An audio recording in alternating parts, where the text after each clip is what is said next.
Hello friends, स्वागत है आपका हमारे यूट्यूब चैनल जीएस कैप्सूल में। आई होप आप सभी लोग अच्छे होंगे और आपकी तैयारी अच्छी चल रही होगी। फ्रेंड्स, आप सभी को पता है हम अपने इस चैनल के माध्यम से अलग अलग एग्जाम्स के लिए स्टडी मटेरियल आपको लगातार प्रोवाइड कराते रहते हैं। तो उस संबंध में मैं जीएस और जीके इसके अलावा हिंदी की एक सीरीज आप लोगों के लिए चला रहा हूँ अलग अलग एग्जाम्स के लिए। तो आप हमारी प्लेलिस्ट में जाकर और वीडियोस देख सकते हैं। इससे पहले मैं इंडियन ज्योग्राफी यानी भारत के भूगोल का पूरा मास्टर वीडियो बना चुका हूँ, जिसमें हमने 250 से ज़्यादा प्रश्न एक ही वीडियो में डिस्कस किए हैं।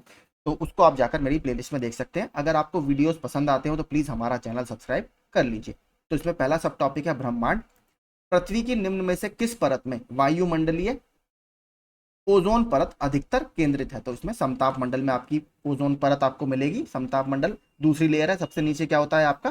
ट्रोपोस्फेयर, फिर स्ट्रेटोस्फेयर, फिर मीजोस्फेयर और फिर आयनोस्फेयर। ये चार आपकी लेयर होती हैं। आगे चलते हैं। और ओजोन लेयर आपको पता ही होगा, जो पराबैंगनी किरणें होती हैं, अल्ट्रावायलेट रेज होती हैं, उनको हमारे ऊपर डायरेक्टली पड़ने से बचाता है, क्योंकि उनके हमारे ऊपर पड़ने से स्किन कैंसर होने के हमें चांसेस काफी रहते हैं। और इसके लिए कौन सा प्रोटोकॉल साइन किया गया था ओजोन परत को बचाने के लिए? 1987 में कनाडा के मॉन्ट्रियल शहर में एक मॉन्ट्रियल प्रोटोकॉल साइन किया गया था, जो ओजोन डिप्लीटिंग सब्सटेंस या ओजोन हानिकारक जो पदार्थ हैं उनमें कमी के लिए था। और स्पेशली उसका फोकस किस पर था? CFC यानी क्लोरोफ्लोरोकार्बन्स पर। 2017 में वैज्ञानिकों ने ब्रह्मांड में सबसे प्राचीन सर्पिल आकाशगंगा या स्पाइरल गैलेक्सी की खोज की है, जो बिग बैंग के ठीक 2.6 अरब साल बाद मौजूद थी। इस आकाशगंगा को किस नाम से जाना जाता है? तो ये खोज की थी ऑस्ट्रेलिया के वैज्ञानिकों ने। इसका नाम रखा गया था A1689b11। अगला, टूटकर गिरते हुए पिंडों के सिद्धांत की खोज किसने की थी? तो ये खोज की गई है गैलीलियो गैलीली के द्वारा। और इन्होंने क्या कहा था? जो गिरता हुआ पिंड है उसकी जो दूरी होती है वो टाइम पीरियड के उसके स्क्वायर के प्रोपोर्शनल होती है। आप देखते हैं अगले, सोलर सिस्टम पूरा। ओजोन होल किससे संबंधित है? तो ओजोन होल आपके समताप मंडल में जो ओजोन लेयर की थिकनेस कम होने लगती है उससे संबंधित है, या समताप मंडल में ओजोन परत की मोटाई में कमी से। ओजोन परत की मोटाई को हम किस यूनिट में नापते हैं? इसको बोला जाता है DU यानी डॉब्सन यूनिट। ठीक है, याद रखिएगा, डॉब्सन यूनिट में इसकी मोटाई नापी जाती है। निम्नलिखित विकल्पों में से कौन सा सही ढंग से ग्रहों के उनके आकार के अवरोही क्रम को दर्शाता है? तो सबसे सही ऑप्शन क्या है? यूरेनस, जिसको अरुण के नाम से भी जाना जाता है, फिर पृथ्वी, फिर मंगल और फिर बुध। बुध हमारे सौरमंडल का सबसे छोटा ग्रह है, ये भी याद रखिएगा। सबसे बड़ा कौन सा है? बृहस्पति। प्रकाश वर्ष किसके मापन की इकाई है? तो प्रकाश वर्ष दूरी के मापन की इकाई है। ये क्या होता है? प्रकाश द्वारा निर्वात में एक वर्ष में चली गई दूरी को बोला जाता है। Option C. कितना होता है इसका मान? 9.46 इंटू 10⁻15 मीटर्स। अगला, सूर्य के प्रकाश को पृथ्वी तक पहुंचने में कितना समय लगता है? ये सब आपको पता ही होगा बचपन से, 8.5 मिनट के आसपास हम पढ़ते हैं। तो 8 मिनट 20 सेकंड यहाँ पर सबसे अच्छा उत्तर होगा। सौरमंडल की उत्पत्ति से संबंधित इनमें से कौन सा सिद्धांत सही ढंग से मेल खाता है? तो ये प्रश्न आपके लिए इंपॉर्टेंट है काफी। नेबुलर हाइपोथेसिस या नेबुलर परिकल्पना ये आर्किमिडीज की नहीं है, ये लाप्लास की है। आर्किमिडीज का उत्प्लावन का सिद्धांत होता है। आपने बचपन में पढ़ाई होगा कि जब कोई वस्तु किसी द्रव में पूर्ण अथवा आंशिक रूप से डुबोई जाती है तो उसके भार में कुछ आभासी कमी आ जाती है, जो उसके द्वारा हटाए गए द्रव के भार के बराबर होती है। तो यह आर्किमिडीज का उत्प्लावन का सिद्धांत है। ज्वारीय हाइपोथेसिस जेम्स जीन्स और हेराल्ड जेफरी। गैसी हाइपोथेसिस चैम्बरलिन और मॉल्टन। या ग्रहीय हाइपोथेसिस कैंट। तो देखिए इसमें केवल आपका ऑप्शन बी जो है ये सही मैचिंग है। गैसियस हाइपोथेसिस आपका किसका है? ये है इमैनुअल कांट का। इसको कांटियन गैसियस हाइपोथेसिस भी बोला जाता है। बात करें ग्रहीय हाइपोथेसिस की तो ये किसका है? चैम्बरलिन का और मॉल्टन का। ठीक है, तो ऑप्शन बी आपका इसमें सही मैचिंग है। केवल इसको ढंग से आप पढ़ के जाइएगा, चारों को हो सकता है आपसे मैचिंग में पूछ ले। सूर्य का दीप्तमान आमुख जिसे हम देखते हैं क्या कहलाता है? इंग्लिश में इसको बोला जाता है फोटोस्फेयर और हिंदी में इसको बोलते हैं प्रकाश मंडल। पृथ्वी के लिए ऊर्जा का मुख्य स्रोत क्या है? तो एकमात्र स्रोत है हमारा सोलर एनर्जी या सूर्य। नासा के अनुसार सूर्य के बाद पृथ्वी का निकटतम तारा कौन सा है? तो यह है प्रोक्सिमा सेंटोरी। ये भी बहुत आता है एग्जाम में। अब देखते हैं अलग अलग प्लैनेट। तो देखिए यहाँ पर नाम थोड़ा सा इन्होंने गलत कर रखा है। इंग्लिश में शुक्र को बोला जाता है वीनस, बुध को बोला जाता है मरकरी। ठीक है, ये यहाँ पर आगे पीछे इन्होंने कर दिया। सबसे अधिक चमकीला ग्रह कौन सा है? तो देखिए सबसे अधिक चमकीला ग्रह आपको लग रहा होगा कि सूरज के जो सबसे पास है, जो कि कौन सा है? मरकरी यानी बुध ग्रह। लेकिन सबसे चमकीला ग्रह मरकुरी नहीं है, वो है आपका जो दूसरा ग्रह है शुक्र। शुक्र ग्रह को देखिए शाम का तारा या भोर का तारा भी कहा जाता है। इसे पृथ्वी की ट्विन सिस्टर या जुड़वा बहन भी कहा जाता है। ठीक है, और सूर्य और चंद्रमा के बाद देखिए ये सबसे ज्यादा चमकीला पिंड है हमारे सोलर सिस्टम में। अगर आप यहाँ पर देखेंगे इसे पृथ्वी की बहन भी कहा जाता है। यह है सूर्य से निकटवर्ती दूसरा ग्रह है तथा सूर्य की परिक्रमा 225 दिनों में पूरी करता है। यह ग्रहों की सामान्य दिशा के विपरीत सूर्य की पूर्व दिशा से पश्चिम दिशा में परिक्रमा करता है। तो अब देखिए ये जो वीनस ग्रह है आपका, ठीक है, सॉरी मरकरी जो ग्रह है या वीनस जो ग्रह है, ये क्या करता है, अगर आप देखेंगे बाकी सारे जो प्लेनेट हैं हमारे सोलर सिस्टम के, वो वेस्ट से ईस्ट की तरफ रोटेट करते हैं, जिसमें पृथ्वी भी शामिल है, पश्चिम से पूर्व की तरफ। लेकिन दो ग्रह इसके अपवाद हैं, एक है आपका वीनस जो कि हमारा शुक्र ग्रह है, ये क्या करता है, ये आपका ईस्ट से वेस्ट की तरफ रोटेट करता है या पूर्व से पश्चिम की तरफ। दूसरा ग्रह कौन सा है, वो है यूरेनस, ठीक है, और यानी उसका नाम है अरुण हिंदी में। तो ये दोनों ग्रह ईस्ट से वेस्ट की तरफ रोटेट करते हैं, ये भी आप याद रखिएगा, अच्छा फैक्ट है। आगे चलते हैं। निम्न में कौन सा ग्रह पृथ्वी की अपेक्षा आकार में छोटा है? तो कौन सा ग्रह छोटा है, तो शुक्र ग्रह पृथ्वी की अपेक्षा आकार में छोटा है। इसे पृथ्वी की जुड़वा बहन भी कहा जाता है या ट्विन सिस्टर भी कहा जाता है। आगे, सौरमंडल में सबसे छोटा ग्रह कौन सा है? तो सबसे बड़ा बृहस्पति, सबसे छोटा कौन सा है आपका, बुध ग्रह यानी मर्क्यूरी। इसके बारे में थोड़ा सा पढ़ लेते हैं। सौरमंडल के 8 ग्रहों में सबसे छोटा और सूर्य का सबसे निकटतम ग्रह बुध है। इसका कोई उपग्रह नहीं है। यह सूर्य की परिक्रमा सबसे कम समय यानी 88 दिनों में पूरी करता है। सबसे पास है तो सबसे छोटी ऑर्बिट भी इसी की है। इसका विशिष्ट गुण इसमें चुंबकत्व का होना है। वायुमंडल के अभाव के कारण इसका दैनिक तापमान सबसे अधिक होता है। निम्नलिखित में कौन सा हमारे सौरमंडल का एक आंतरिक ग्रह या पार्थिव ग्रह है? तो देखिए आपके प्लेनेट सिस्टम में दो तरीके से बीच में जगह होती है। एक इस तरीके से आपके यहाँ पर यह है एस्टेरॉइड बेल्ट, जिसे हम क्षुद्र ग्रह बोला जाता है। इसके अंदर के जो प्लैनेट्स होते हैं और इसके बाहर के प्लैनेट्स, इनके नाम है थोड़े से।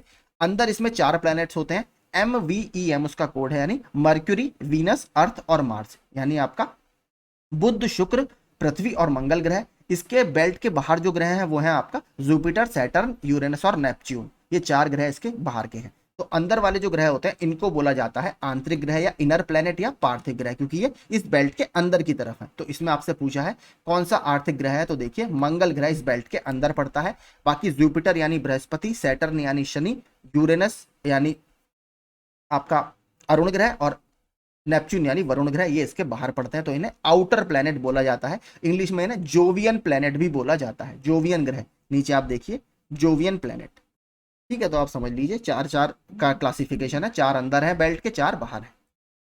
आगे चलते हैं। किस ग्रह पर एक प्राचीन झील की उपस्थिति के प्रमाण की खोज अगस्त 2015 में शोधकर्ताओं के एक दल ने की थी? तो किससे? मंगल ग्रह पर। किस ग्रह को लाल ग्रह के नाम से भी जाना जाता है? सिंपल है, आपका मंगल ग्रह। अगला, बृहस्पति, चंद्रमा, इनके बारे में। सौर परिवार का सबसे बड़ा ग्रह कौन सा है? तो यह आपका बृहस्पति। निम्न में किस ग्रह के सबसे अधिक प्राकृतिक उपग्रह हैं? तो सबसे अधिक प्राकृतिक उपग्रह वर्तमान में किसके हैं? तो देखिए फरवरी 2023 में अभी 12 नए सैटेलाइट्स की खोज की गई थी। किसके? जुपिटर के। तो जुपिटर के पास इस समय सबसे ज्यादा नेचुरल सैटेलाइट्स हैं, ठीक है, याद रखिएगा, जुपिटर के पास यानी बृहस्पति के पास। ऑप्शन ए हमारा यहां पर ठीक होगा। चंद्रमा का आकार पृथ्वी के आकार का लगभग कितना है? तो कितना है आपका? 1/4 है। चंद्रमा की सतह पर कौन सा तत्व पाया जाता है? तो इस पर टाइटेनियम पाया जाता है। आगे अब देखते हैं पृथ्वी या अर्थ। एक टेक्टोनिक प्लेट क्या है जो एशियाई और प्रशांत प्लेट के बीच स्थित है? तो इस प्लेट का नाम क्या है? Philippines plate. आपने पढ़ा होगा अगर भूकंप वगैरह के बारे में, तो एनसीईआरटी वगैरह में सारी प्लेट्स के नाम अलग अलग दिए हुए हैं। कुछ मेजर प्लेट्स होती हैं, कुछ माइनर प्लेट्स होती हैं। पृथ्वी पर सर्वाधिक शीत तापमान पूर्वी अंटार्कटिका में कितना रिकॉर्ड किया गया है? तो यह है -93.2 डिग्री सेल्सियस। पृथ्वी की संरचना में रासायनिक लौह तत्व यानी आयरन की मात्रा कितनी होती है? तो ये होती है लगभग 32 से 35%। पूरे देखिए फैक्चुअल प्रश्न आते रहते हैं, तो इनको याद कर लीजिए, हो सकता है आपसे सीधे ही पूछ ले। पृथ्वी के उत्तरी गोलार्ध में रहने वाली कुल मानव आबादी का अनुमानित प्रतिशत कितना है? तो उत्तरी गोलार्ध जिसमें भारत भी पड़ता है, वहां पर कितना? 90% से अधिक जनसंख्या निवास करती है। पृथ्वी का कठोर या बाहरी हिस्सा जिसमें क्रस्ट और वाहितम मेंटल शामिल है, उसे क्या कहा जाता है? तो उसे बोला जाता है स्थल मंडल, ठीक है। पृथ्वी की पपड़ी का प्रमुख अंश मुख्य रूप से इसमें गठित होता है, तो किससे गठित होता है? आपका जो बाह्य पपड़ी है उसमें सिलिकॉन और एल्यूमिनियम, इसे क्या बोला जाता है शॉर्ट में? सियाल। यहाँ पर आप देख सकते हैं सियाल, सिलिकॉन और एल्यूमिनियम। पृथ्वी इस पथ पर सूर्य की परिक्रमा करती है तो इसे बोला जाता है आपका इलिप्टिकल ऑर्बिट। ठीक है, इलिप्टिकल ऑर्बिट है यानी अंडाकार ऑर्बिट है, ना तो बिल्कुल गोल है, थोड़ी सी चपटी है। इलिप्टिकल ऑर्बिट इसको बोला जाता है। और किसने इसका बताया था? जो केपलर है, केपलर के नियम भी आपने सुने होंगे, अगर 12th में आपके पास फिजिक्स रही होगी तो वहां पर केपलर के नियम होते हैं। वर्ष का सबसे लंबा दिन कौन सा है? तो उत्तरी गोलार्ध की बात करें तो सबसे लंबा दिन है आपका 21 जून। इस दिन हमारा क्या मनाया जाता है? अंतरराष्ट्रीय योग दिवस मनाया जाता है। पृथ्वी का अर्धव्यास कितना है? तो अर्धव्यास कितना है? 6371 किलोमीटर। किस तारीख को पृथ्वी की स्थिति सूर्य के सबसे पास होती है? तो सूर्य के सबसे पास किस तारीख को आपको देखने के लिए मिलेगा? 3 जनवरी। इसे क्या बोला जाता है? आपका उपसौर। 4 जुलाई को पृथ्वी सूर्य के सबसे अधिक दूरी पर लगभग 15.2 करोड़ किलोमीटर, इसे अपसौर कहा जाता है। 21 जून को सूर्य कर्क रेखा पर लंबवत चमकता है, सबसे बड़ा दिन होता है उत्तरी गोलार्ध में। 22 दिसंबर को सूर्य मकर रेखा पर लंबवत चमकता है, ये हमारे उत्तरी गोलार्ध में सबसे छोटा दिन होता है। 21 जून को दोपहर को सूर्य की स्थिति एकदम सर के ऊपर कहां पर होगी? तो 23.5 डिग्री उत्तर, यानी कर्क रेखा के ठीक ऊपर लंबवत चमकता है, ये सबसे बड़ा दिन होता है उत्तरी गोलार्ध में। किसी वर्ष की उन तिथियों को क्या कहते हैं जिसमें रात और दिन की लंबाई में अंतर सर्वाधिक होता है? तो क्या होता है? उन्हें क्या कहा जाता है? उन्हें संक्रांति कहा जाता है। संक्रांति एक खगोलीय घटना है। 21 जून को सूर्य कर्क रेखा पर लंबवत होता है तो इसे कर्क संक्रांति कहते हैं। इस दिन उत्तरी गोलार्ध में सबसे बड़ा दिन होता है तथा 22 दिसंबर को सबसे छोटा दिन होता है। सूर्य के मकर रेखा पर लंबवत होने पर 22 दिसंबर को दक्षिणी गोलार्ध में सबसे बड़ा दिन तथा 21 जून को सबसे छोटा दिन होता है, जिसे मकर संक्रांति कहते हैं। अतः संक्रांति के दिन रात और दिन की लंबाइयों में सर्वाधिक अंतर होता है। पृथ्वी का विषुवतीय व्यास कितना है? तो यह है आपका 12,756 किलोमीटर। दक्षिणी गोलार्ध में सबसे छोटा दिन कौन सा होगा? जो उत्तरी गोलार्ध में सबसे बड़ा दिन होगा वही दक्षिणी गोलार्ध में सबसे छोटा दिन होगा, तो 21 जून इसका सही आंसर होगा। आपसे घुमाकर इन्होंने पूछ लिया। और जो दक्षिणी गोलार्ध में सबसे बड़ा दिन होगा यानी 22 दिसंबर, वो उत्तरी गोलार्ध में सबसे छोटा दिन होगा। अक्षांश, देशांतर, अंतरराष्ट्रीय तिथि, रेखा व समय, ये चौथा सब टॉपिक है। विश्व को कितने प्रमुख काल क्षेत्रों यानी टाइम जोन में विभाजित किया गया है? तो टोटल आपके 24 टाइम जोन में इसको बांटा गया है। अगर आप यहाँ पर देखेंगे पूरा, थोड़ा सा इंपॉर्टेंट है, इसके बारे में पढ़ते हैं। इन समय जोनों को ग्रीनविच मीन टाइम व मानक समय में 1 घंटे के अंतराल के आधार पर विभाजित किया जाता है। जैसे इंडियन स्टैंडर्ड टाइम को कितना माना जाता है? GMT प्लस 5.5 घंटे, यानी ग्रीनविच मीन टाइम के 5.5 घंटे हम आगे हैं। ग्रीनविच टाइम का अभिप्राय उस समय से है जो ग्रेट ब्रिटेन का मानक समय है। इंग्लैंड के निकट शून्य देशांतर पर स्थित ग्रीनविच नामक स्थान से गुजरने वाली काल्पनिक रेखा को क्या बोला जाता है? प्राइम मेरिडियन बोला जाता है या शून्य देशांतर। इसी देशांतर रेखा के समय को सभी देश मानक समय मानते हैं। GMT का पूर्ण रूप क्या है आपका? Greenwich mean time, option B. इससे भारत 5.5 घंटे आगे है। हमारा मानक समय ग्रीनविच मानक समय से 5.5 घंटे आगे है। भारत मानक समय यानी ग्रीनविच माध्य समय से आगे है तो क्या है आपका? 5.5 घंटे। अगला, कर्क रेखा से होकर नहीं गुजरती, तो कर्क रेखा भारत के टोटल 8 राज्यों से होकर गुजरती है, जिसमें उड़ीसा शामिल नहीं है। नीचे आप सारे नाम पढ़ सकते हैं। भूगोल वाले जो इंडियन ज्योग्राफी है उसमें मैंने पूरा डिटेल में बता दिया। वहां मैंने यामियोत्तर जो रेखा है इंडियन स्टैंडर्ड टाइम की, जो इलाहाबाद के नैनी से होकर गुजरती है, उसका भी बता दिया है कि वो भी किन राज्यों से होकर गुजरती है, तो उस वीडियो को आप जरूर देखिएगा। वसंत विषुव कब होता है? तो ये होगा आपका 21 मार्च को। अक्षांश का एक वृत्त जो पृथ्वी की भूमध्य सतह से 52 डिग्री दक्षिण में है वो क्या कहलाता है? इसको बोला जाता है 52वां समानांतर दक्षिण, यानी 52nd पैरेलल साउथ। दिन और रात कहां पर बराबर होते हैं? तो विषुवत रेखा पर दिन और रात लगभग आपके बराबर होते हैं। किसी वस्तु का भार उस समय न्यूनतम होता है जब उसे रखा जाए, कहां पर रखा जाए? पृथ्वी के केंद्र पर। यह प्रश्न बहुत आता है, रिपीटेड प्रश्न है, इसको याद कर लीजिए। थोड़ा सा एक्सप्लेनेशन पढ़ते हैं, अच्छा है। पृथ्वी के तल से नीचे या ऊपर जाने पर गुरुत्व का मान कम होता है तथा पृथ्वी के केंद्र पर गुरुत्व का मान 0 हो जाता है। तो अगर आपका भार क्या होता है? W = M × G। जब आपका G 0 हो गया तो M × 0 = 0, तो भार आपका 0 कहां पर होगा? पृथ्वी के केंद्र पर। गुरुत्व का मान देखिए, ये बहुत फैक्ट पूछता है। गुरुत्व का मान विषुवत रेखा पर न्यूनतम होगा और ध्रुवों पर आपका अधिकतम होगा, इसको याद रखिएगा। जी का मान मैक्सिमम आपका पोलर पे आपको पोल्स पे मिलेगा और सबसे कम कहां पर मिलेगा? विषुवत रेखा पर। 1 घंटे में समयांतर में देशांतरीय दूरी कितनी होगी? तो ये आपका 15 डिग्री होता है, ये तो पता ही होगा सबको। दुनिया को कितने समय क्षेत्रों में बांटा गया है? समय क्षेत्र की कुल संख्या कितनी है? तो ये कितनी है? 24। हमने पहले भी देखा था। द्वीप और महाद्वीप देखते हैं। विश्व में कौन सा, निम्नलिखित में से कौन सा विश्व का सबसे बड़ा नदी द्वीप है? तो माजुली आइलैंड, जो ब्रह्मपुत्र नदी पर बनता है, माजुली द्वीप। माजुली द्वीप ब्रह्मपुत्र नदी बेसिन की विशाल नदी प्रणाली का एक हिस्सा है और कहां पर स्थित है? असम राज्य में। बहुत आता है ये प्रश्न भी। डैश प्राचीन विशाल एकीकृत महाद्वीप यानी सुपर कॉन्टिनेंट पेंजिया का दक्षिणी भाग है, जिसके उत्तरी भाग में अंगारा भूमि स्थित है। तो साउथ में कौन सा है आपका? तो इसे बोला जाता है गोंडवाना लैंड। ठीक है, गोंडवाना लैंड।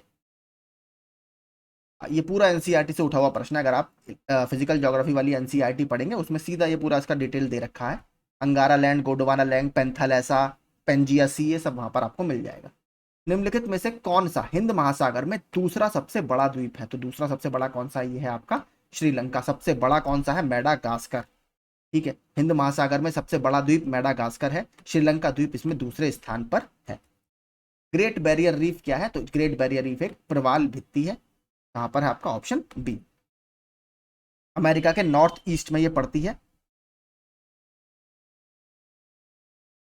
जापान में होन्शु नामक द्वीप किसके लिए प्रसिद्ध है? तो होन्शु बहुत फेमस है जापान में, आपने द्वीप सुने होंगे। होन्शु है, एक हॉक्काइडो है, तो इस तरीके का द्वीप जापान में है। ये आयरन ओर के लिए प्रसिद्ध है, या लौह अयस्क के लिए, माफ कीजिए, यहाँ पर आपको ऑयल डिपॉजिट्स मिलते हैं। ठीक है, ऑयल डिपॉजिट्स, इसके लिए माफी चाहूंगा, एक मिनट मैं इसे हटा देता हूँ। तो जो होन्शु आइलैंड है ये आपका, यहाँ पर आपको ऑयल डिपॉजिट्स मिलेंगे। और इसके लिए एक बात आपको और बताता हूँ, यहाँ पर सबसे इंपॉर्टेंट चीज क्या है, जो जापान की सबसे ऊंची माउंटेन है माउंट फूजी, वो भी आपको इसी द्वीप पर मिलेगी। इसके अलावा एक जापान की जो सबसे बड़ी लेक है, लेक बीवा, BIWA, वो भी आपको होन्शु आइलैंड पर ही देखने के लिए मिलेंगी। तो होन्शु आइलैंड आपका ऑयल के लिए फेमस है। जापान की सबसे ऊंची माउंटेन माउंट फूजी वो भी यहीं पर है, और जापान की सबसे बड़ी लेक, लेक बीवा, वो भी यहीं पर मौजूद है। आगे चलते हैं। ग्रीनलैंड कहां पर स्थित है? तो ग्रीनलैंड आप सभी को पता होगा, नॉर्थ अटलांटिक महासागर में स्थित है। ठीक है, नॉर्थ अटलांटिक में। थोड़ा सा इसके बारे में देख लेते हैं। ग्रीनलैंड दुनिया का सबसे बड़ा द्वीप है। पहला फैक्ट तो यही सबको पता होगा, ये नॉर्मल है। यह उत्तरी अमेरिका और यूरोप के बीच उत्तरी अटलांटिक महासागर में स्थित है। ग्रीनलैंड की राजधानी क्या है? नुक। ये थोड़ा सा हमें याद रखना है, नुक। ग्रीनलैंड का क्षेत्रफल लगभग आपका 22 लाख वर्ग किलोमीटर है, और यह डेनमार्क के कंट्रोल में आता है। विश्व का सबसे बड़ा द्वीप कौन सा है? तो विश्व का सबसे बड़ा द्वीप कौन सा है? ग्रीनलैंड। किसके अंतर्गत आता है ये? ग्रीनलैंड के अंडर में आता है। बाकी आप देख सकते हैं, ग्रीनलैंड, फिर न्यूगिनी, फिर बोर्नियो, फिर मेडागास्कर, और मेडागास्कर आपका हिंद महासागर में स्थित सबसे बड़ा द्वीप है। फिर बैफिन द्वीप, फिर सुमात्रा, और फिर होन्शु, जो जापान में है और किसके लिए फेमस है? ऑयल के लिए। ग्रेनाडा ये कहां पर स्थित है? ग्रेनाडा एक कैरिबियन कंट्री है, और ये कहां से, जब कैरिबियन कंट्री है तो कहां पर मौजूद होगा? कैरिबियन महासागर में। इसकी राजधानी क्या है? सेंट जॉर्ज है। थोड़ा सा अच्छा प्रश्न, एकदम नया सा इन्होंने जगह निकाल कर पूछी। इनमें से कौन सा महाद्वीप सही ढंग से अपने सबसे बड़े देश के क्षेत्र से मेल खाता है? तो देखते हैं। Asia, India, Africa, Congo democratic Republic, जो सॉरी DRC बोलते हैं, डेमोक्रेटिक रिपब्लिक ऑफ कॉन्गो, उत्तरी अमेरिका, संयुक्त राज्य अमेरिका, और दक्षिणी अमेरिका, ब्राजील। तो इसमें पूछा है कि आपसे कौन सा देश सबसे ठीक तरीके से मैच खाता है उस कॉन्टिनेंट का, क्या वो सबसे बड़ा देश है? तो देखिए, एशिया में इंडिया नहीं है, दक्षिण अमेरिका में ब्राजील आपका सबसे बड़ा देश है। एशिया में सबसे बड़ा देश कौन सा है? यह है आपका चाइना। अफ्रीका की बात करें, अफ्रीका का एरिया वाइज सबसे बड़ा देश है अल्जीरिया। ठीक है, अल्जीरिया भी चर्चा में क्यों था? अल्जीरिया ने जो ब्रिक्स बैंक है या ब्रिक्स समूह है उसका मेंबर बनने के लिए अभी एक तरह से हम कह सकते हैं इंटरेस्ट दिखाया है। बात करें उत्तरी अमेरिका की, तो कनाडा सबसे बड़ा है। दक्षिण अमेरिका में ब्राजील सबसे बड़ा है। यूरोप की बात करें, यूरोप में रूस सबसे बड़ा देश है, और ऑस्ट्रेलिया तो खुद सबसे एक बड़ा देश है ही। क्षेत्रफल के आधार पर सबसे बड़ा महाद्वीप निम्न में से कौन सा है? तो सबसे बड़ा महाद्वीप है एशिया, और जनसंख्या की दृष्टि से देखा जाए तो एशिया ही नंबर 1 है। इनमें से किस महाद्वीप में सवाना घास के मैदान नहीं है? तो कहां पर नहीं मिलते आपको? यूरोप में नहीं मिलेंगे सवाना घास के मैदान। अफ्रीका में बहुत ज्यादा आपको देखने के लिए मिलेंगे। विश्व का चौथा सबसे बड़ा महाद्वीप कौन सा? देखिए, इन्होंने बीच में से निकाला चौथा सबसे बड़ा महाद्वीप। अगर बात करें, सबसे नंबर 1 पर एशिया, फिर अफ्रीका, फिर उत्तरी अमेरिका और फिर दक्षिणी अमेरिका। तो यहाँ पर आपका क्या होगा, साउथ अमेरिका होगा। और साउथ अमेरिका का सबसे बड़ा देश कौन सा है, वो है ब्राजील। उत्तरी अमेरिका का सबसे बड़ा कनाडा, अफ्रीका का सबसे बड़ा अल्जीरिया और एशिया का सबसे बड़ा चाइना। आगे, पृथ्वी का सबसे बड़ा महाद्वीप कौन सा है, तो सबसे बड़ा महाद्वीप है एशिया। जनसंख्या की दृष्टि से भी एशिया नंबर 1 पर है। बाकी हमने ऊपर देख लिए, सेकंड रैंक अफ्रीका की है, तीसरी उत्तरी अमेरिका की। महाद्वीप जिसे the land of the golden fleece के नाम से जाना जाता है कौन सा है, तो यह है आपका ऑस्ट्रेलिया। ठीक है, इसे लैंड ऑफ कंगारू और प्यासी भूमि का देश के नाम से भी जाना जाता है। ऑस्ट्रेलिया को लघु महाद्वीप के नाम से भी जाना जाता है। महासागर और महासागरीय धाराएं, निम्नलिखित में से कौन दुनिया का सबसे बड़ा नदी द्वीप है, तो आपका कौन सा है, माजुली, जो कि ब्रह्मपुत्र नदी द्वारा बनता है, कहां पर, असम में। पृथ्वी पर कितने प्रतिशत ताजा जल उपलब्ध है, तो लगभग 3% आपका ताजा जल पृथ्वी पर उपलब्ध है, ऑप्शन बी। अगला देखते हैं, जल चक्र में बादलों का गठन निम्नलिखित में से किस प्रक्रिया द्वारा होता है, तो ये संघनन के द्वारा होता है, यानी कंडेंसेशन के द्वारा होता है। निम्नलिखित में से कौन मीठे पानी का सबसे अच्छा स्रोत है, यानी फ्रेश वाटर का सबसे अच्छा स्रोत क्या है, आपका नदियां। मैरियाना ट्रेंच या मैरियाना खाई किसके लिए प्रसिद्ध है, ये भी बहुत लगातार प्रश्न पूछा जाता रहता है। ये डीपेस्ट पॉइंट है आपका प्रशांत महासागर में, सबसे गहरा बिंदु है। ठीक है, पृथ्वी पर सबसे गहरे बिंदु के लिए कहां पर है, इसको चैलेंजर डीप के नाम से भी जाना जाता है, याद रखिएगा, चैलेंजर डीप प्रशांत महासागर में है, ये भी याद रखिएगा, क्योंकि ये भी पूछा जा चुका है कि पृथ्वी पर सबसे गहरा स्थान, यानी सवाल में ही उसने दिया था मैरियाना ट्रेंच, ये कौन से महासागर में है, तो ये प्रशांत महासागर में स्थित है। प्रसिद्ध जावा ट्रेंच नामक सबसे गहरा स्थल किस महासागर में स्थित है, अब बात कर रहा है जावा ट्रेंच की, तो ये हिंद महासागर का सबसे गहरा बिंदु है।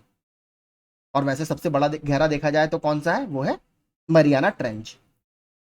अगला देखते हैं, वीडियो पसंद आ रहा हो तो प्लीज लाइक जरूर कीजिएगा।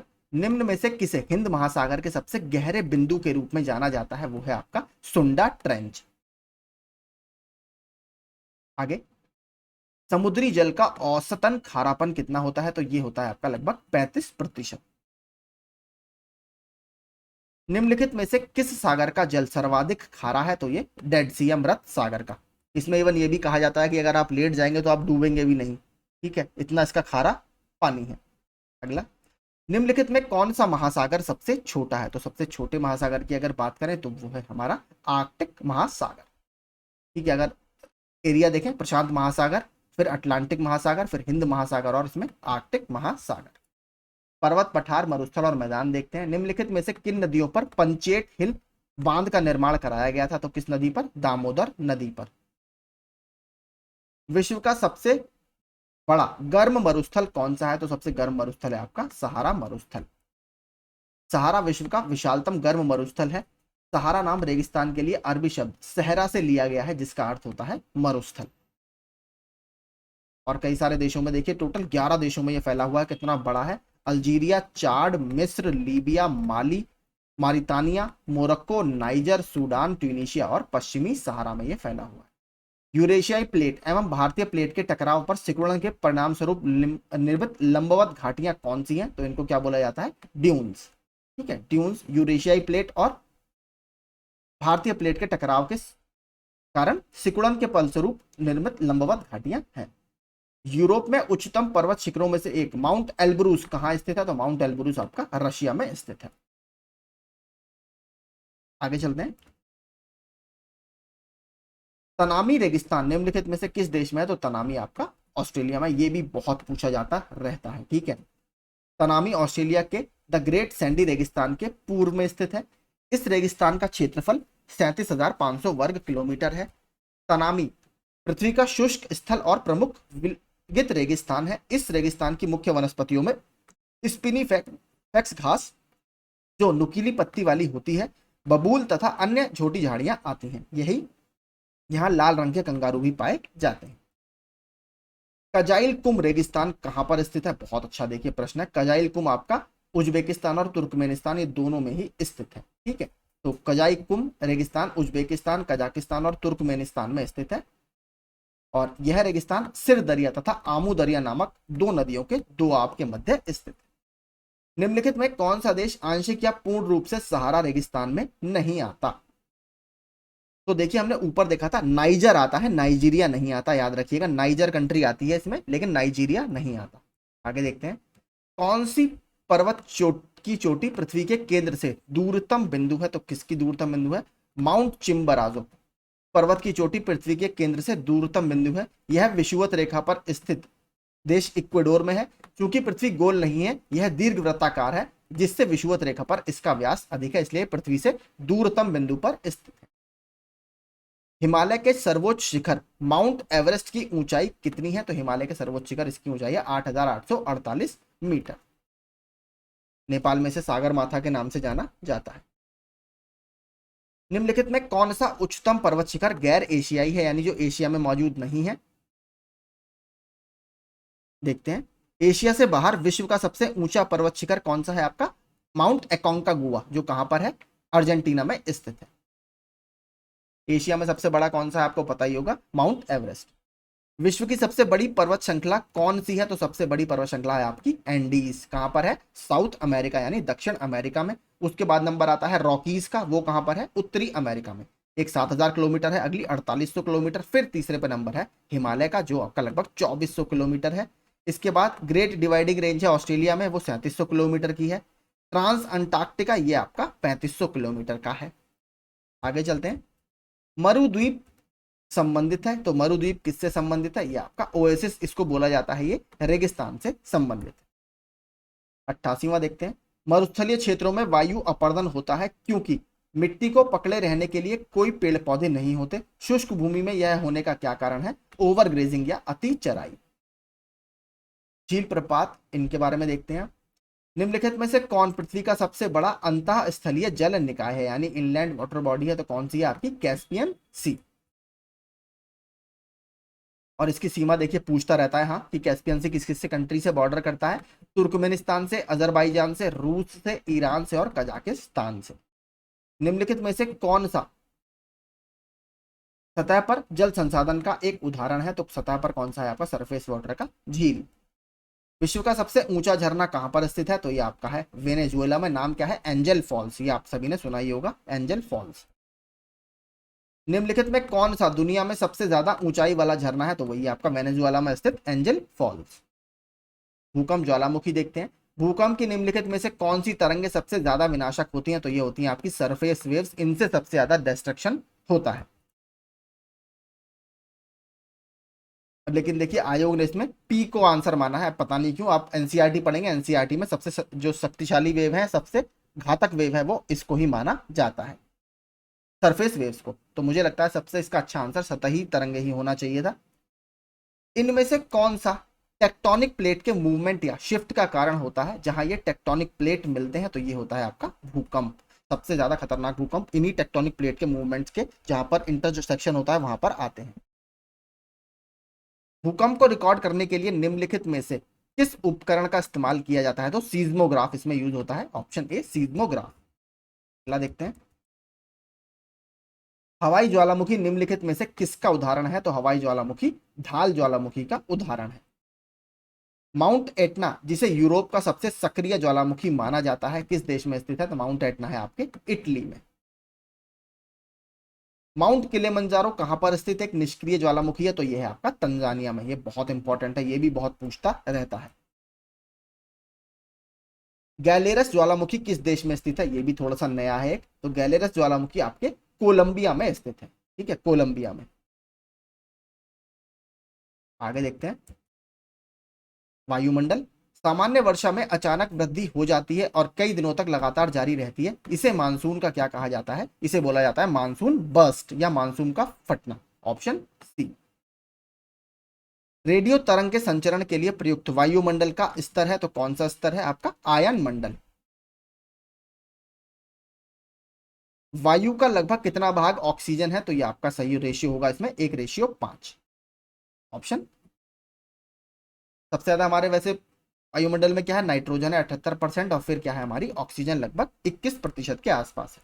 सामान्य वायुमंडलीय दबाव कितना होता है आपका? ये होता है 760 मिलीमीटर ऑफ एच जी, यानी 760 मिलीमीटर ऑफ पारा। ये आपका ऑप्शन डी।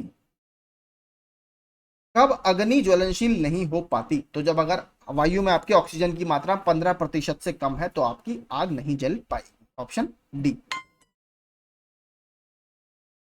अगला देखते हैं 105। निम्नलिखित में से कौन सी गैस वातावरण का महत्तम भाग है? तो सिंपल है, तो नाइट्रोजन।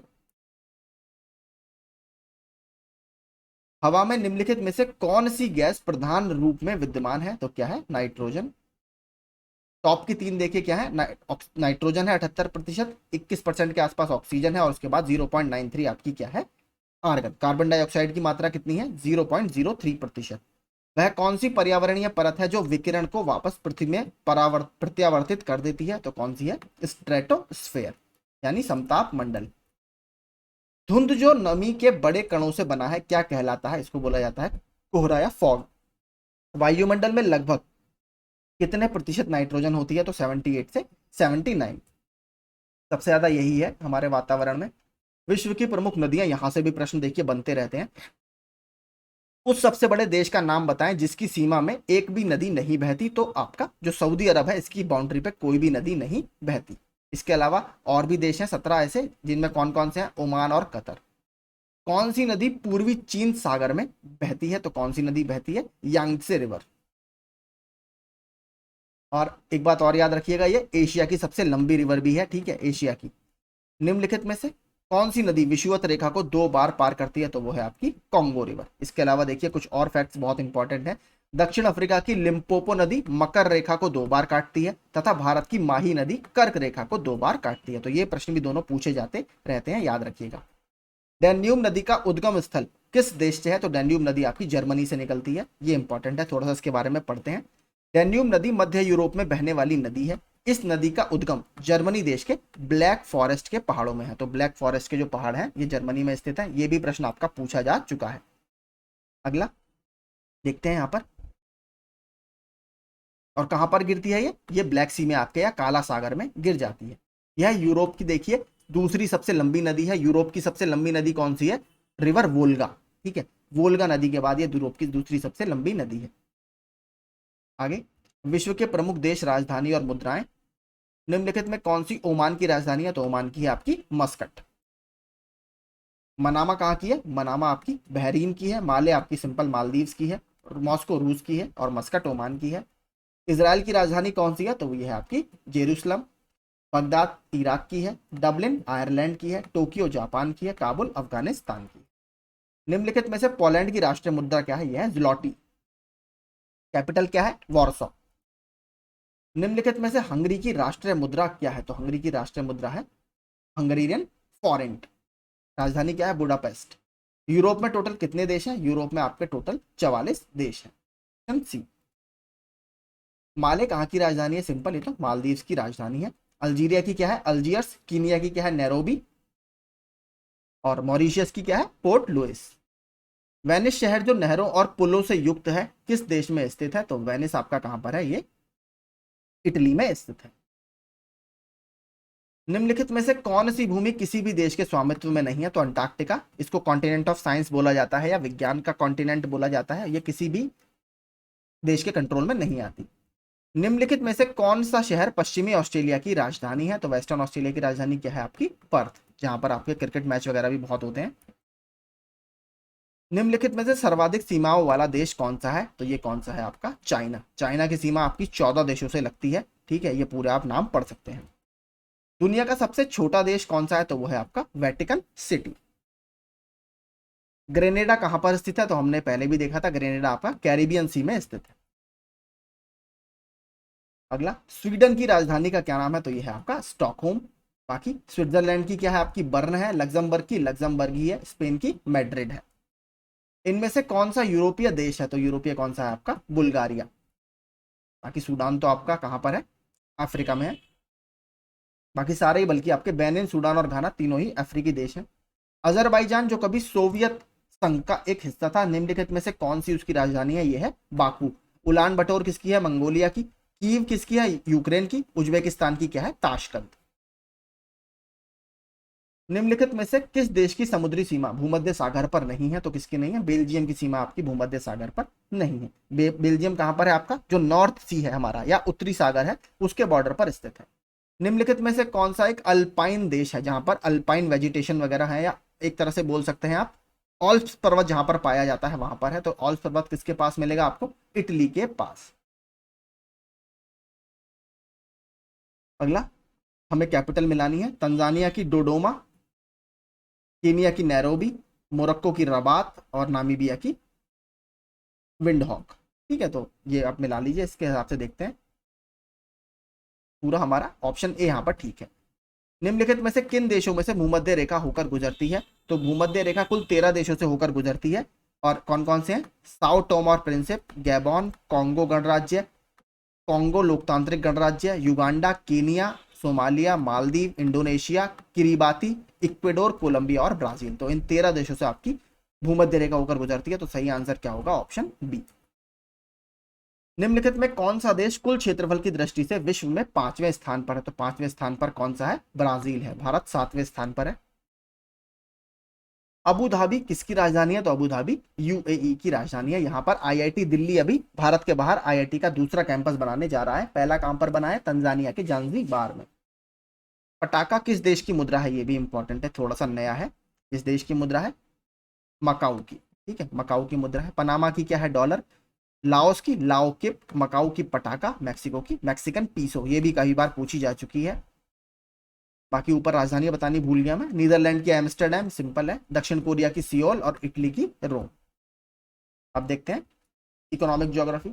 निम्नलिखित में से किस देश को भारत सबसे कम वस्तुओं का निर्यात करता है? तो किस देश को? आयरलैंड को। आयरलैंड की कैपिटल क्या थी? डबलिन।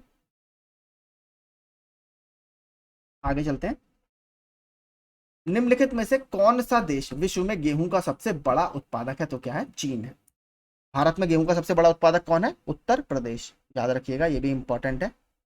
आगे चलते हैं। विश्व में सोने का सर्वाधिक उत्पादन किस देश में होता है? तो सोने का सर्वाधिक उत्पादन होता है आपके चीन में। आगे चलते हैं।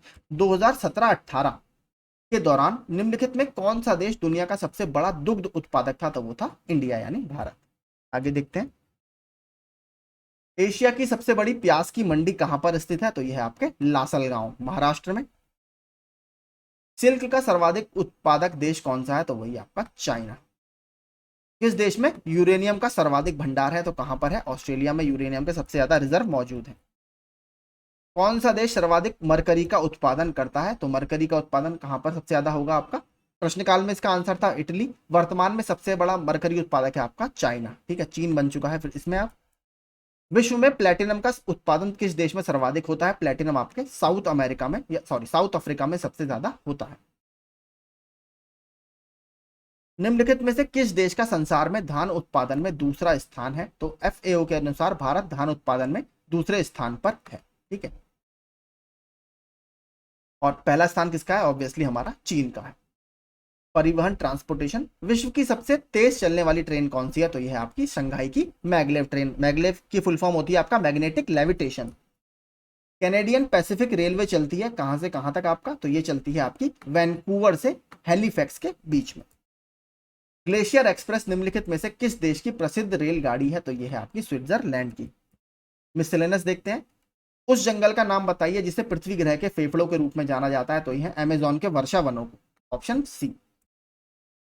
ताना रिवर मंगाबे या वानर निम्नलिखित में से किस देश में पाया जाता है? तो ये आपको कीनिया में देखने के लिए मिलेगा।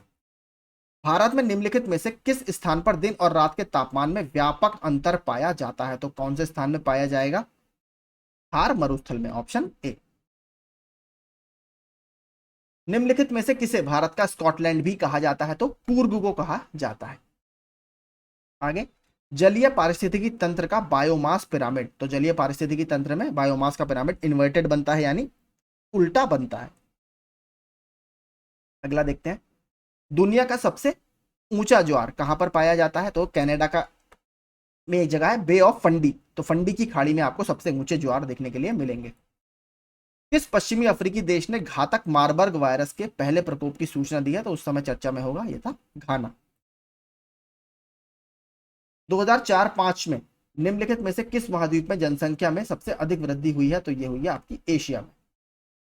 शुष्क हवा सेंटा आना कहां बहती है? तो सेंटा आना आपकी कैलिफोर्निया में बहती है। माउंट एवरेस्ट पर प्रथम बार चढ़ाई किस वर्ष की गई? ये इंपॉर्टेंट है। तो 1953 में पहली बार इस पर चढ़ाई की गई थी। किस किसने की थी? शेरपा तेंजिंग नोर्गे और एडमंड हिलेरी ने। बछेंद्री पाल प्रथम भारतीय महिला थी जिन्होंने एवरेस्ट पर चढ़ाई की। अरुणिमा सिन्हा ने कृत्रिम पैरों से एवरेस्ट पर चढ़ाई की थी। देशांतरण, इसकी आबादी संख्या, विस्तार और संयोजन को बदल देता है। किसके? प्रस्थान और आगमन दोनों क्षेत्र में आपका देशांतरण इसको बदल देता है। निम्न में से किन चट्टानों के स्तरों में खनिज निक्षेपित तथा संचित होते हैं? तो किसमें होते हैं? अवसादी चट्टानों में। ठीक है। तो 61वां, निम्नलिखित में दुनिया की सबसे तंग घाटी कौन सी है? तो ये है आपकी द ग्रैंड कैनियन। और कौन सी नदी इसको बनाती है? ये बनाती है कोलोराडो रिवर। भूतापीय पूर्वेक्षण यानी जियोथर्मल प्रोस्पेक्टिंग में हाल ही में दशकों में निम्नलिखित में से किस प्रकार के साउंडिंग का विस्तृत प्रयोग किया गया है? तो ये किया गया है स्कलबर्गर साउंडिंग। ठीक है, स्कलबर्गर साउंडिंग। 1980 के अंतिम वर्षों में भूतापीय अन्वेषक में प्रयुक्त, विकसित तथा संशोधित प्रतिरोधक उपायों में हाल ही में निम्नलिखित में से किस विकल्प को शामिल किया गया है? तो इसको ऑप्शन बी, माफ कीजिए, ऑप्शन बी, टीईएम साउंडिंग। थोड़ा सा नया प्रश्न है, देखिए। 140 डिग्री उत्तरी अक्षांश किस किस देश के बीच में सीमांकन करता है? तो देखिए 140 डिग्री अक्षांश की तो कोई रेखा होती ही नहीं है।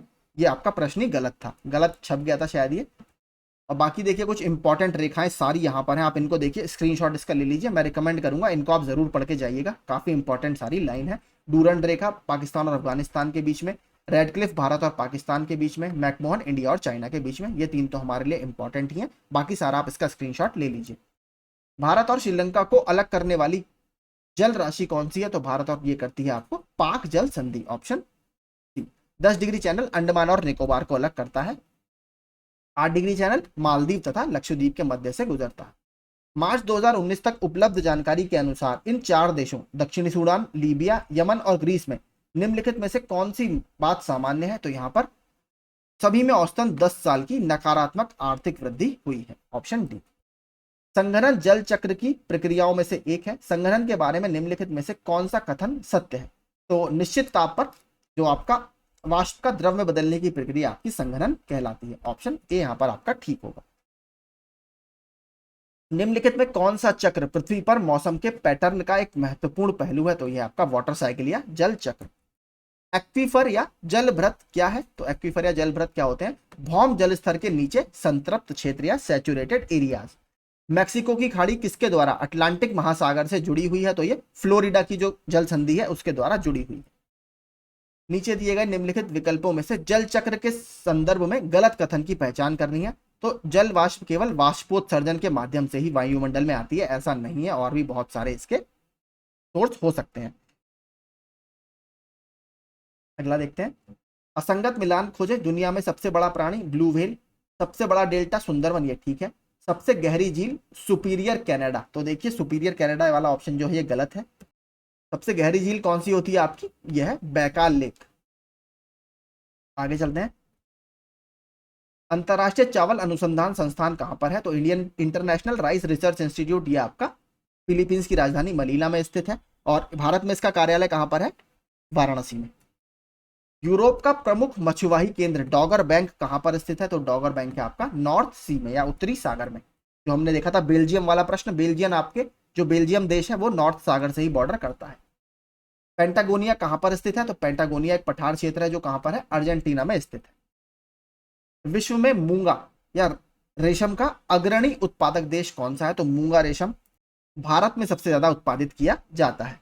रेशम की कई सारी वैरायटी होती है, मूंगा है, टसर है, इरी है, शहतूत है, कई सारे रेशम इसमें होते हैं। किसी क्षेत्र की औसत जलवायु को जानने के लिए निम्नलिखित में से किसका योगदान नहीं होता? वहां पर वृक्षों की संख्या का इसमें कोई योगदान नहीं होता। निम्बस किस तरह के मेघ को दर्शाता है? तो निम्बस आपके जो बारिश वाले वेग होते हैं या रेनी क्लाउड्स को दर्शाता है, ऑप्शन सी, वर्षा मेघ। सर्वाधिक वर्षा कहां पर होती है? तो सर्वाधिक वर्षा आपको कहां पर मिलेगी? अमेजोन के वर्षा वनों में, क्योंकि जो इक्वेटर के आसपास का एरिया होता है वहां पर वर्षा बहुत ज्यादा होती है, क्योंकि सनलाइट वहां बहुत होती है और लगातार इवेपोरेशन वहां पर होता रहता है। आगे चलते हैं। बारिश की छायाएं तब बनाई जाती हैं जब हवाएं नमी को ऊपर उठाने के लिए तेजी से बढ़ती हैं, जहां हवा ठंडी होती है और बारिश या बर्फ के रूप में अपनी नमी को वेग से नीचे गिराने के लिए संघनित होती हैं। इसमें से कौन सा वर्षा छाया प्रभाव नहीं बनता है? तो भूमध्य रेखा के तटीय क्षेत्र में यह प्रभाव नहीं बनता है। ठीक है, तो यही देखिए हमारे 180 प्रश्न थे वर्ल्ड ज्योग्राफी से संबंधित। आई होप आपको ये प्रश्न अच्छे लगे होंगे। अगर पसंद आते हो तो वीडियो को प्लीज सब्सक्राइब जरूर कीजिएगा, और सारे वीडियोस को आप और भी हमारे प्लेलिस्ट में जाकर देख सकते हैं। बाकी और इसके वीडियोस अभी आते रहेंगे। अभी हिस्ट्री का, मॉडर्न हिस्ट्री का वीडियो आना है, यूपी स्पेशल का भी वीडियो आपको बहुत जल्द देखने के लिए मिलेगा। इसके अलावा कंप्यूटर के भी और मैं एमसीक्यू आपके लिए लेकर आने वाला हूं। तो ये सभी वीडियोस आपको आने वाले कुछ दिनों में इस चैनल के माध्यम से आप तक पहुंच जाएंगे। Thank you so much.